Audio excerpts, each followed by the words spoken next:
আমাদের হাসিনা ব্যবস্থার সবকিছুই দরকার, শুধু হাসিনা ছাড়া। রহস্যময় পোস্ট হাসনাত আবদুল্লাহর। দলিতদের কাছে রাষ্ট্রীয় ক্ষমা প্রার্থনার ঘোষণা নেপালের প্রধানমন্ত্রীর। জ্বালানি সাশ্রয়ে কঠোর সরকার, আলোকসজ্জা বন্ধ, অফিস ও ব্যবসার সময়সূচিতে বড় পরিবর্তন। কর্মকর্তা ও স্বাস্থ্যকর্মীদের ছুটি বাতিল করল অধিদপ্তর। জ্বালানি সংকট ও অর্থনৈতিক চাপ মোকাবেলায় শিক্ষা প্রতিষ্ঠান নিয়ে আসছে নতুন নির্দেশনা। বাদ পড়েও বিশ্বকাপ খেলার সম্ভাবনা সৃষ্টি হচ্ছে ইতালির। দর্শক, শুনছিলেন সন্ধ্যার খবরের প্রধান শিরোনাম, এবার বিস্তারিত। তার আগে আমাদের ইউটিউব চ্যানেল সাবস্ক্রাইব করুন এবং সব খবর পেতে ফেসবুক পেজ ফলো করে রাখার পাশাপাশি ওয়েবসাইট ভিজিট করুন। এখন শুধু এটুকুই বলার বাকি, আমাদের হাসিনা ব্যবস্থার সবকিছুই দরকার, শুধু হাসিনা ছাড়া। এমনটাই মন্তব্য করেছেন কুমিল্লা ৪ আসনের সংসদ সদস্য এবং জাতীয় নাগরিক পার্টির অন্যতম মুখ্য সমন্বয়ক হাসনাত আবদুল্লাহ। তার এই মন্তব্য সামাজিক যোগাযোগ মাধ্যমে নতুন করে আলোচনার জন্ম দিয়েছে। আজ নিজের ফেসবুক আইডিতে তিনি এই সংক্ষিপ্ত পোস্টটি দেন। মাত্র 2 বাক্যের এই বক্তব্যে চলমান রাজনৈতিক ইস্যুতে ইঙ্গিতপূর্ণ অবস্থান তুলে ধরেছেন বলে মনে করছেন সংশ্লিষ্টরা। সাম্প্রতিক সময়ে সংবিধান সংস্কার ও জুলাই সনদ বাস্তবায়ন নিয়ে সরকারের সঙ্গে বিরোধী দল জামায়াত ও এনসিপি জোটের বিরোধ তীব্র আকারে ধারণ করেছে। এমনকি জুলাই সনদ বাস্তবায়ন ও গণভোটের ভিত্তিতে সংবিধান সংস্কার নিয়ে তালবাহানা করছে সরকার বলে অভিযোগ করেছে বিরোধী দল। দক্ষিণ এশিয়ায় কয়েক শতাব্দীর জাতিভেদ ও অস্পৃশ্যতার কলঙ্ক মুছতে এক ঐতিহাসিক পদক্ষেপ নিতে যাচ্ছে নেপাল। দেশটির ইতিহাসে প্রথমবারের মতো দলিত ও সামাজিকভাবে পিছিয়ে পড়া জনগোষ্ঠীর কাছে রাষ্ট্রীয়ভাবে ক্ষমা প্রার্থনার ঘোষণা দিয়েছে নবনির্বাচিত প্রধানমন্ত্রী বালেন্দ্র শাহের প্রশাসন। গত মাসে এক অভ্যুত্থানের পর নির্বাচিত হয়ে আসা ৩৫ বছর বয়সী এই র্যাপার ও সাবেক মেয়রের ১০০ দফা সংস্কার কর্মসূচির অংশ হিসেবে আগামী ১৫ দিনের মধ্যে এই আনুষ্ঠানিক ক্ষমা প্রার্থনা করা হবে। নেপালের মোট ৩ কোটি জনসংখ্যার ১৩%-এরও বেশি মানুষ দলিত সম্প্রদায়ের। হিন্দু বর্ণপ্রথার তলানিতে থাকা এই মানুষগুলো বংশ পরম্পরায় চরম বৈষম্য ও বঞ্চনার শিকার। বালেন্দ্র শাহের সরকার জানিয়েছে, রাষ্ট্র ও সমাজ কাঠামোর মাধ্যমে দলিতদের ওপর যে দীর্ঘমেয়াদী অন্যায় ও সুযোগ থেকে বঞ্চিত করার ইতিহাস রয়েছে, রাষ্ট্র আনুষ্ঠানিকভাবে তা স্বীকার করে নেবে। এই ক্ষমা প্রার্থনার পর সামাজিক ন্যায় বিচার, অন্তর্ভুক্তিমূলক পুনর্বাসন এবং ঐতিহাসিক পুনর্মিলনের মতো পদক্ষেপ নেওয়া হবে। নেপালের দলিত অধিকার কর্মীরা এই সিদ্ধান্তকে স্বাগত জানিয়েছেন। বালেন্দ্র শাহের এই সাহসী পদক্ষেপ যদি সফলভাবে বাস্তবায়িত হয়, তবে তা দক্ষিণ এশিয়া জুড়ে জাতিভেদ প্রথা বিলোপের আন্দোলনে একটি মাইলফলক হিসেবে চিহ্নিত হবে।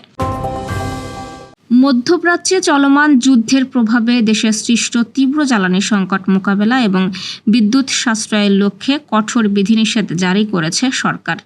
এখন থেকে বিয়ে সহ যে কোনো ধরনের সামাজিক অনুষ্ঠানে আলোকসজ্জার উপর পূর্ণ নিষেধাজ্ঞা আরোপ করা হয়েছে। একই সঙ্গে বিদ্যুৎ ব্যবহারের চাপ কমাতে সরকারি ও বেসরকারি অফিসের কর্মঘণ্টা কমিয়ে নতুন সময়সূচি নির্ধারণ করা হয়েছে। সরকারের এসব গুরুত্বপূর্ণ সিদ্ধান্তের কথা জানিয়েছেন মন্ত্রিপরিষদ সচিব নাসিমুল গনি। বিদ্যুৎ সাশ্রয়ের ধারাবাহিকতায় প্রতিদিন সন্ধ্যা ৬টার পর থেকে দেশের সব ধরনের শপিং মল ও দোকানপাট বন্ধ রাখার নির্দেশ দেওয়া হয়েছে। আগামী রোববার থেকে দেশের সব সরকারি ও বেসরকারি প্রতিষ্ঠান নতুন নিয়মে পরিচালিত হবে। নতুন নিয়ম অনুযায়ী অফিস শুরু হবে সকাল ৯টায় এবং শেষ হবে বিকেল ৪টায়। ব্যাংকগুলোতে লেনদেন চলবে সকাল ৯টা থেকে বিকেল ৩টা পর্যন্ত। তবে আনুষ্ঠানিক কাজ শেষ করতে বিকেল ৪টায় ব্যাংক বন্ধ হবে বলে জানান তিনি। বর্তমানে সকাল ১০টা থেকে বিকেল ৪টা পর্যন্ত ব্যাংকে লেনদেন করা হয়। সরকারের পক্ষ থেকে জানানো হয়েছে, বর্তমান জ্বালানি পরিস্থিতির উপর ভিত্তি করে আগামীতে আরও কিছু কঠোর বা শিথিল সিদ্ধান্ত নেওয়া হতে পারে। তবে আপাতত বিদ্যুৎ ও জ্বালানি সাশ্রয়ের এই নির্দেশনাগুলো কঠোরভাবে পালনের জন্য সকল স্তরের নাগরিক ও প্রতিষ্ঠানের প্রতি বিশেষ অনুরোধ জানিয়েছে মন্ত্রিপরিষদ বিভাগ। এই তড়িৎ পদক্ষেপগুলো চলমান জ্বালানি সংকট কাটিয়ে উঠতে সহায়ক হবে বলে সরকার আশাবাদী।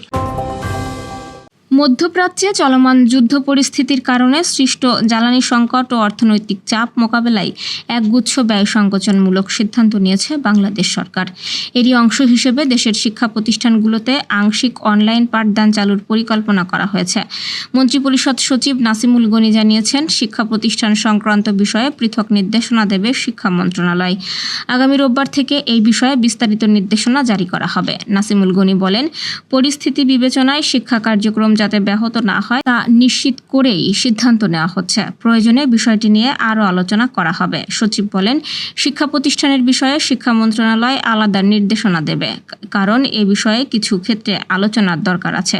পরিস্থিতি বিবেচনা করে শিক্ষা মন্ত্রণালয় আগামী রোববার থেকে স্কুল ও শিক্ষা প্রতিষ্ঠান সংক্রান্ত আলাদা নির্দেশনা দেওয়া শুরু করবে। তবে শিক্ষা কার্যক্রম যেন ব্যাহত না হয় তা বিবেচনায় রাখা হবে। এর আগে শিক্ষা মন্ত্রণালয়ের পরিকল্পনা ছিল আপাতত সপ্তাহে 6 দিন ক্লাস নেওয়া, যার মধ্যে জোড় বিজোড় মিলিয়ে 3 দিন অনলাইন এবং 3 দিন সশরীরে পাঠদানের প্রস্তাব বিবেচনায় রয়েছে। অর্থাৎ 1 দিন অনলাইনে ক্লাস হলে পরদিন সশরীরে ক্লাস নেওয়ার পরিকল্পনা করা হয়েছে। অনলাইনে ক্লাস হলেও শিক্ষকেরা সশরীরে উপস্থিত থেকে পাঠদান করবেন, ব্যবহারিক ক্লাস হবে সশরীরে।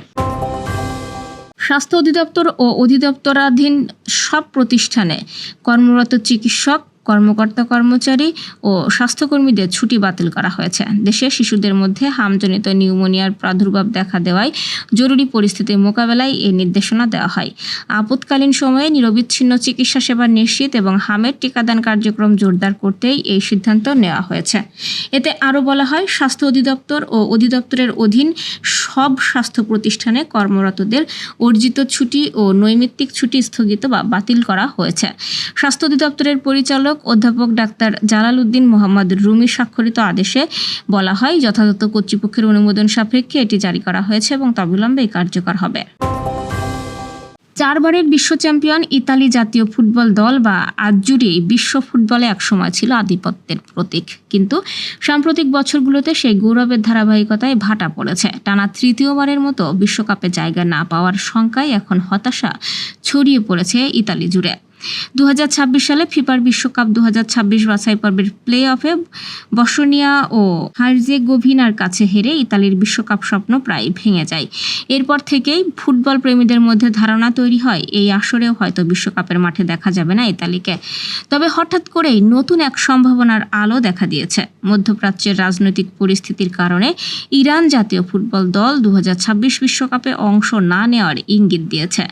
ইরানের ক্রীড়ামন্ত্রীর বক্তব্য অনুযায়ী বর্তমান পরিস্থিতিতে যুক্তরাষ্ট্রে খেলতে তারা অনিচ্ছুক। যদিও জিয়ান্নি ইনফান্তিনো জানিয়েছেন, সূচি অনুযায়ী ইরান বিশ্বকাপে অংশ নেবে এবং তাদের ম্যাচগুলো নির্ধারিত স্থানেই অনুষ্ঠিত হবে।